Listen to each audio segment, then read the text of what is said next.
Good morning, students. Today we are going to read and understand the poem Dust of Snow written by Robert Frost. Robert Frost was an American poet.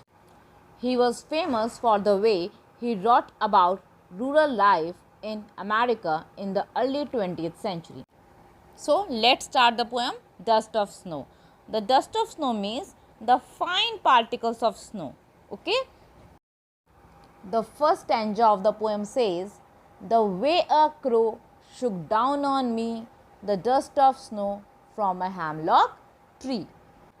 Students, when the poet was passing by a hemlock tree, a crow which was sitting on the tree moved and it displaced some snow. So, some flakes of snow fell on the poet.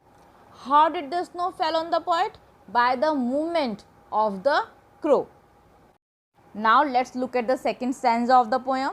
Has given my heart a change of mood and saved some part of a day I had rued. What has given the poet a change of mood? The falling of flakes of snow. In the beginning, the poet was in a sad mood. Okay, he was feeling very gloomy. His mind was filled with negative thoughts. But when the snow fell on him, he experienced a sudden change of mood. He became happy, he became cheerful, and he decided to spend his rest of the day in a happy mood. Has given my heart a change of mood and saved some part of a day I had rued. Rued means to regret. There was a day and some of part of that day the poet had rued, but now after the falling of the snow he has decided that he will not spend the day in sadness. He became happy by a small insignificant incident of falling of snow.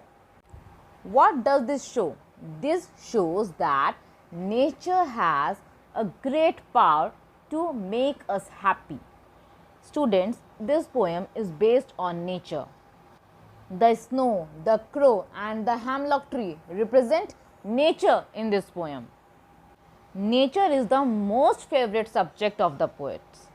Many poets have been inspired by the nature to write poems, but most of them have written the poems on the birds like nightingale, like cuckoo bird. Why? Because they sing very sweetly. But Robert Frost has chosen the crow, which is not considered auspicious. Next, the hemlock tree. The hemlock tree is also a poisonous tree. In the poem, the poet wants to convey that nothing in the nature is ugly or inauspicious.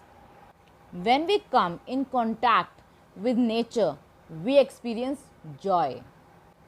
Even a crow, a dust of snow, and a poisonous tree like hemlock can bring happiness into our lives. Students, if you see, this poem is a very short poem, but it has a deep meaning. I hope this poem is clear to you now. If you have any query, you can ask me.